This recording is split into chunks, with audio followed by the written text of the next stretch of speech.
مریم نواز کی لاپتہ افراد کے لواحقین سے ملاقات۔ اسلام آباد میں نائب صدر مسلم لیگ نون مریم نواز کی میڈیا سے گفتگو۔ کہتی ہیں یہ لوگ کھلے آسمان تلے بیٹھے ہیں، ان کا کوئی پرسان حال نہیں۔ کتنے سال ہو گئے یہ لوگ اس کرب سے گزر رہے ہیں، آپ کچھ نہیں کر سکتے، ان کے سر پر ہاتھ تو رکھ سکتے ہیں۔ لیکن آپ کا فرض ہے، ریاست کا فرض ہے، ریاست ماں کی طرح ہوتی ہے، ملک ماں کی طرح ہوتا ہے، آپ کا فرض ہے کہ اگر آپ ان کو یہ نہیں بتا سکتے یا آپ ان کے پیاروں کو بازیاب نہیں کر سکتے، آپ یہ تو کر سکتے ہیں کہ جن کے لوگ اس وقت ٹارچر سیلز میں ہیں آپ ان کو بتا دیں کہ ان کے پیارے کہاں ہیں۔ آپ کی مجبوریاں ہو سکتی ہیں، ایجنسیز کی مجبوریاں ہو سکتی ہیں، میں ملک کی ایجنسیز سے بھی یہ کہتی ہوں کہ آپ کی بھی مائیں بہنیں بیٹیاں آپ کی اولادیں ہیں، آپ کے والدین ہیں، خدا کے واسطے آپ ان کو صرف یہ بتا دیں کہ ان کے پیارے مر گئے یا زندہ ہیں۔ وہ کچھ نہیں کریں گے، چپ کریں گے، رو دھو کے چپ ہو جائیں گے، لیکن ان کا روز کا جو ایک وہ قیامت ان کے دل پہ گزرتی ہے وہ تو اس کو تو قرار آئے گا۔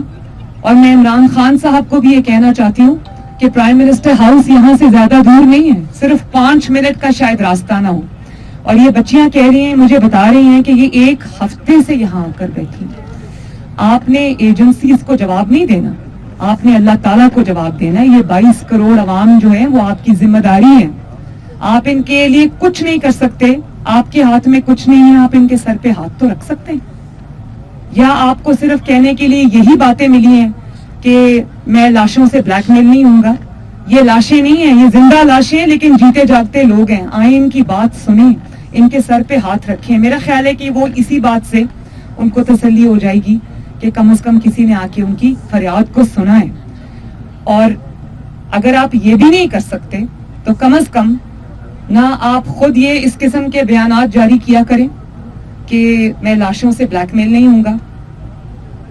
نہ آپ اپنے وزراء کو منع کر سکتے ہیں جو کہتے ہیں کہ مجبور لوگ جب سڑکوں پہ آتے ہیں، ڈی چوک میں آتے ہیں، احتجاج کرتے ہیں، تو آپ یہ کہتے ہیں، آپ کا دل ہے، آپ کو خدا کا خوف نہیں آتا، آپ کا دل کانپتا نہیں ہے جب آپ یہ کہتے ہیں کہ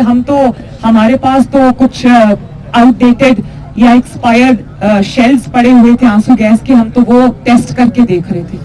توبہ استغفار، میں مطلب یہ انسان کی باتیں آپ کی قبر تک آپ کا پیچھا کریں گی۔ اور پھر آپ یہ کہتے ہیں، آج میں کسی وفاقی وزیر کا، جن کا میں نام بھی لینا نہیں چاہتی، وہ آج یہ بات کر رہے تھے کہ بلوچستان میں ایسے ہو رہا ہے اور پنجاب تو یہ کرتا ہے۔ خدا کا واسطہ ہے، خدا کا واسطہ ہے، جو مظلوم ہوتا ہے اس کا کوئی صوبہ نہیں ہوتا، سندھی، پنجابی، کے پی کے کا بھی کوئی ہو یا بلوچستان کا کوئی ہو، مظلوم ہوتا ہے، اس کا کوئی صوبہ نہیں ہوتا۔ خدا کے لیے یہ لوگوں کے زخم پہ نمک نہ چھڑکیں، تو کم از کم آپ اپنے وزراء کو منع کریں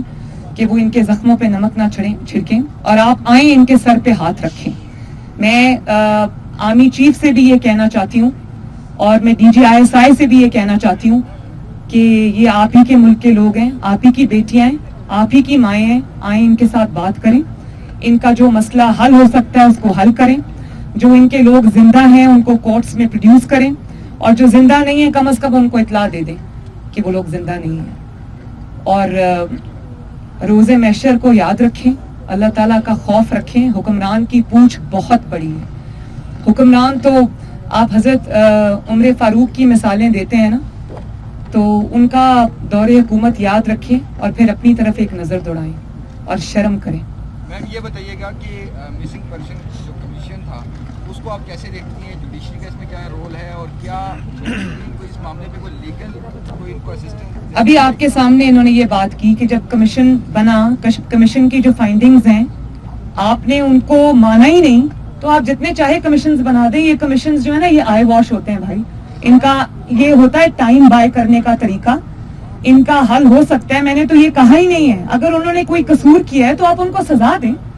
آپ ان کو بتائیں ان کے گھر والوں کو کہ آپ کے